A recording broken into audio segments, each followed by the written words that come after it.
കൂട്ടുകാരെ, ഇന്ന് നമ്മുടെ തൃശ്ശൂർ സ്റ്റൈലിലുള്ളൊരു ഏത്തക്കായ മെഴുക്കുവരട്ടിയുടെ റെസിപ്പിയുമായിട്ടാണ് കേട്ടോ ഞാൻ വന്നിരിക്കുന്നത്. അപ്പോൾ ഇതുവരെ എൻ്റെ ചാനൽ സബ്സ്ക്രൈബ് ചെയ്യാത്തവരുണ്ടെങ്കിൽ സബ്സ്ക്രൈബ് ചെയ്യാൻ മറക്കരുത്. അപ്പോൾ എങ്ങനെയാണ് നമുക്ക് ഏത്തക്കായ മെഴുക്കുവരട്ടി തയ്യാറാക്കുന്നതെന്ന് നോക്കാം.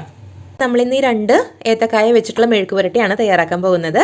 വളരെ നാടൻ രുചിയിലുള്ള നല്ല ടേസ്റ്റി ആയിട്ടുള്ളൊരു മെഴുക്കുവരട്ടിയാണിത്. അപ്പോൾ അതെങ്ങനെയാണ് തയ്യാറാക്കുന്നത് നമുക്ക് നോക്കാം. മെഴുക്കുവരട്ടി തയ്യാറാക്കാനുള്ള ഏത്തക്കായകൾ അരിഞ്ഞിട്ട് ഈ ഒരു വലുപ്പത്തിലാണ് നമ്മൾ അരിഞ്ഞെടുത്തിരിക്കുന്നത്. എന്നിട്ട് നമ്മളിത് മഞ്ഞൾപ്പൊടി ഇട്ടിട്ടുള്ള വെള്ളത്തിലാണ് ഇട്ട് വെച്ചിരിക്കുന്നത്. നമ്മുടെ ഏത്തക്കായയ്ക്ക് ഒരു കറയുണ്ട്, കാരം എന്നൊക്കെ പറയില്ലേ, അതൊന്ന് പോയി കിട്ടാൻ വേണ്ടിയിട്ടാണ് നമ്മളിങ്ങനെ വെള്ളത്തിലിട്ട് വെക്കുന്നത്. നമ്മുടെ ഏത്തക്കായൊക്കെ നന്നായിട്ട് കഴുകി വൃത്തിയാക്കി എടുത്തിട്ടുണ്ട്. നമുക്കിത് മഞ്ഞൾ വെള്ളത്തിൽ ഇട്ട് വെക്കുന്നതിന് പകരം ഉപ്പ് വെള്ളത്തിൽ ഇട്ട് വെച്ചാലും ഇതിൻ്റെ കാരമൊക്കെ പോയി കിട്ടും കേട്ടോ.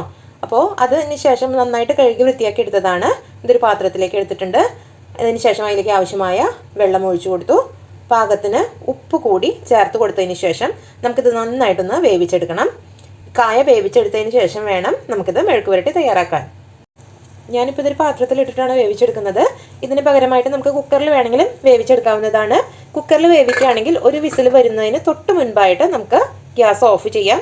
അതിനുശേഷം അതിൻ്റെ ഫുള്ള് എയർ പോയതിന് ശേഷം വേണം നമുക്കിത് ഓപ്പൺ ചെയ്തിട്ട് മെഴുക്കുവരട്ടി തയ്യാറാക്കാൻ.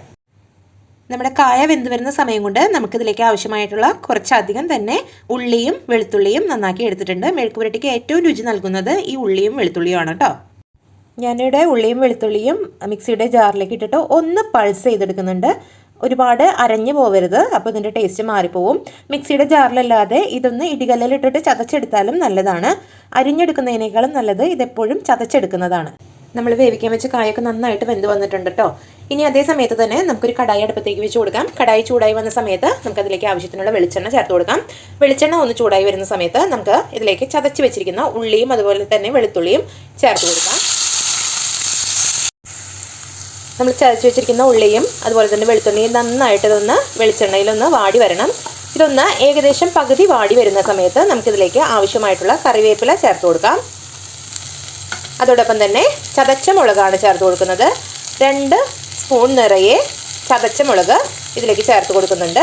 ഇത് ഒന്ന് നന്നായിട്ട് മൊരിഞ്ഞ് വരണം. ചതച്ച മുളകിൻ്റെ പച്ചമുളകൊക്കെ മാറി വരുന്നത് വരെ നന്നായിട്ടൊന്ന് നമുക്ക് ഇത് വാട്ടിയെടുക്കണം. ഈ മുളകും ഉള്ളിയും ഒക്കെ നന്നായിട്ടൊന്ന് മൊരിഞ്ഞ് വരുമ്പോൾ ഒരു പ്രത്യേക തരം മണം വരും. ഒരിക്കലും കരിഞ്ഞു പോകരുത്, അത് പ്രത്യേകം ശ്രദ്ധിക്കണം. ആ സമയത്ത് മാത്രമാണ് നമ്മളിതിലേക്ക് കായ ചേർത്ത് കൊടുക്കുന്നത്.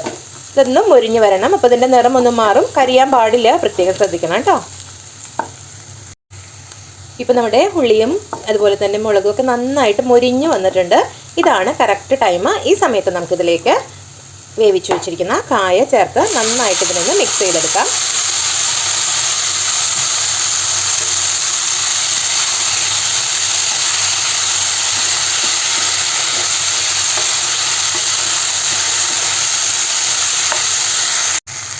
ഇപ്പോൾ നമ്മൾ കായൊക്കെ നന്നായിട്ട് ഇതുമായിട്ട് മിക്സ് ചെയ്തെടുത്തിട്ടുണ്ട്. ഈ സമയത്ത് നമുക്കിതിലേക്ക് ഉപ്പ് നോക്കാം. നമ്മൾ ആദ്യം വേവിക്കുമ്പോൾ ഉപ്പ് ചേർത്ത് കൊടുത്തിട്ടുണ്ടെങ്കിലും മുളകൊക്കെ ചേർക്കുന്ന സമയത്ത് ചിലപ്പോൾ ഉപ്പിൻ്റെ കുറവുണ്ടാവും. അപ്പോൾ ഉപ്പ് ഒന്ന് ശരിയാണോ എന്ന് നോക്കാം. ഇതിൽ ഒരല്പം ഉപ്പിൻ്റെ കുറവുണ്ട്. ഈ സമയത്ത് നമുക്ക് ഒരല്പം ഉപ്പ് ഇതിലേക്ക് ചേർത്ത് കൊടുക്കാം. എന്നിട്ട് ഇത് നന്നായിട്ടൊന്ന് മിക്സ് ചെയ്തെടുക്കാം.